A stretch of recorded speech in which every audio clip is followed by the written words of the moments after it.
Cage में दो महिला एमएमए फाइटर्स एक दूसरे पर जोरदार वार कर रही। यह फुटेज ग्रेटा की पिछली फाइट्स में से एक का निकलता है जिस पर कमेंट्री चल रही है। कमेंटेटर्स कहते हैं कि उम्र के बावजूद ग्रेटा अभी भी मुकाबले में डटी हुई, लेकिन वे यह भी सवाल उठाते हैं कि क्या वह अपनी चोटों के बाद बहुत जल्दी वापस आ गई। उनमें से एक कहता है कि उसके पास शायद कुछ ही फाइट्स बची हैं, उसके बाद उसे बाहर कर दिया जाएगा। तभी ग्रेटा को अपने मैनेजर जेआर का फोन आता है जो पूछता है कि क्या वह तैयार है। ग्रेटा मानती है कि वह नर्वस है। ग्रेटा शिकायत करती है कि कल रात के इवेंट की मुख्य आकर्षण वही है। फिर भी प्रमोटर्स ने उसे कॉन्ट्रैक्ट में वादा किए गए 4 स्टार होटल की जगह एक गंदे मोटेल में ठहरा दिया है। उसके लिए अब यह सिर्फ आराम की बात नहीं है, ये सम्मान की बात है। उसे इस फाइट के लिए सिर्फ $6000 मिल रहे हैं और उसे यकीन है कि उसकी प्रतिद्वंद्वी रेना उससे कहीं ज्यादा कमा रही है। वह यह भी कहती है कि वह साल में करीब 4 बार ही फाइट कर सकती है, यानी उसकी सालाना कमाई मुश्किल से $24000 होती। मैनेजर्स, बिल्स और मेडिकल खर्च चुकाने के बाद उसके पास लगभग कुछ नहीं बचता। जेआर उसे शांत करने की कोशिश करता है, लेकिन ग्रेटा भड़क जाती है और कहती है कि वह रैना की तरह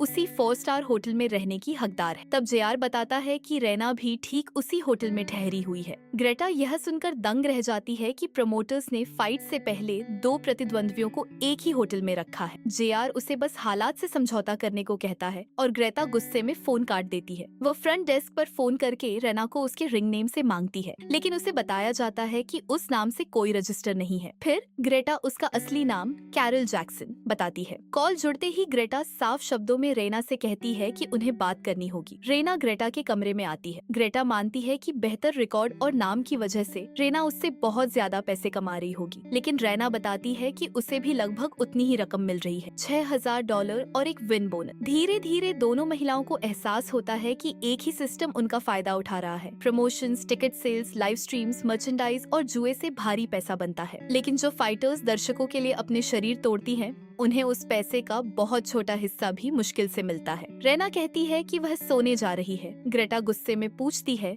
कि क्या यह सब उसे परेशान नहीं करता। रेना मानती है कि करता है, लेकिन कहती है कि वह कुछ नहीं कर सकती क्योंकि उसे अपने बच्चों का पालन पोषण करना है। मगर ग्रेटा इस सिस्टम को हराने का रास्ता खोजने की जिद में डूब जाती। तभी वह एक खतरनाक प्रस्ताव रखती है। उन्हें फाइट फिक्स करनी चाहिए। ग्रेटा मार्था सिम्स से संपर्क करने का सुझाव देती है, जो एक अमीर बुजुर्ग महिला है और जिसे वह शायद गैम्बलिंग सर्कल्स के जरिए जानती है। वे कमरे में ही लड़ना शुरू कर देती है ताकि फिक्स्ड मैच की रिहर्सल कर सके। योजना सीधी है। मार्था फाइट पर $5 लाख की बेट लगाएगी, अपने लिए 20% रखेगी और बाकी रकम दोनों फाइटर्स आपस में बांट लेंगे। कुछ $1000 लेकर जाने के बजाय वे जिंदगी बदल देने वाली रकम पा सकती और शोषण के इस चक्र से आखिरकार बाहर निकल सकती है। चूँकि ऑड्स बराबर है, मार्था जानना चाहती है कि उसे किस फाइटर पर बेट लगानी चाहिए। ग्रेटा कहती है कि वह उसे बाद में फोन करेगी। फिर वह रेना से कहती है कि कौन हारता है इससे फर्क नहीं पड़ता, क्योंकि इसके बाद वे दोनों बाहर निकल जाएंगी। लेकिन वे अब भी तय नहीं कर पाती कि हारना किसे चाहिए। वे इसे आर्म रेसलिंग से सुलझाने की कोशिश करती हैं,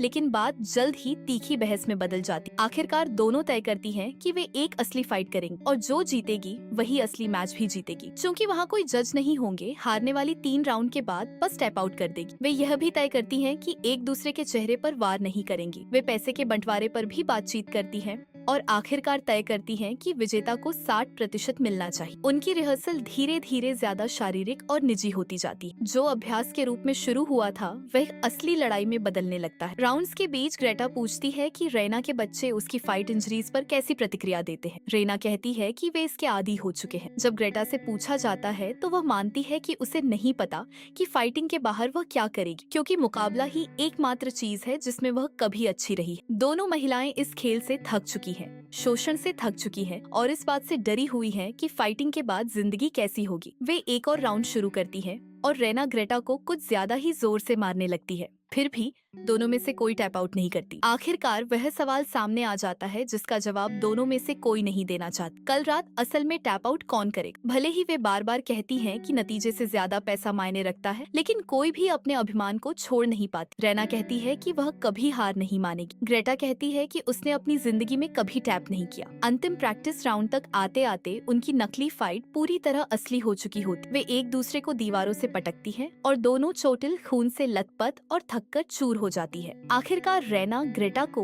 एक खतरनाक आर्म बार में फंसा लेती है और चिल्लाती है कि हाथ टूटने से पहले वह टैप कर। ग्रेटा इनकार कर देती है। सब कुछ दांव पर होने के बावजूद दोनों में से कोई भी हार मानने को तैयार नहीं है। अगली सुबह होटल का एक कर्मचारी ग्रेटा के कमरे में हुए नुकसान का जायजा लेता है। तभी उसे बगल वाले कमरे से शोर सुनाई देता है। अंदर मौजूद आदमी उसे बताता है कि दो महिलाओं के बीच मैच चल रहा है और दोनों पूरी ताकत से लड़ रही हैं। वह इसे अब तक की सबसे बेहतरीन फाइट कहता है और कर्मचारी को अंदर आकर देखने के लिए बुलाता है। कमेंटेटर्स भी इसे वर्षों में देखी गई सबसे बेहतरीन फाइट बताते हैं। ग्रेटा और रैना अब बिल्कुल भी नाटक नहीं कर रही है। ग्रेटा रैना को फिर से उसी आर्म बार में जकड़ लेती है, बिल्कुल वैसा ही जैसा होटल के कमरे में हुआ था। सबको लगता है कि रैना टैप आउट कर देगी, लेकिन वह फिर इनकार कर देती है। कमेंटेटर्स हैरान हैं क्योंकि उन्हें समझ आ जाता है कि रैना हार मानने के बजाय अपना हाथ टूटने देना पसंद करे। उसका हाथ टूटते ही भीड़ सदमे में हाँफ उठती है। एपिसोड इस स्पष्टता के साथ खत्म होता है कि असली गैम्बलिंग प्लान अब मायने भी रखता था या नहीं। अंत तक जीतने की जरूरत, हार न मानने की जिद और हिंसा से बनी दोनों महिलाओं की पहचान एक भ्रष्ट सिस्टम से निकलने की उनकी कोशिश पर पूरी तरह हावी हो जाती है। वे फाइट बिजनेस को मात देना चाहती थी,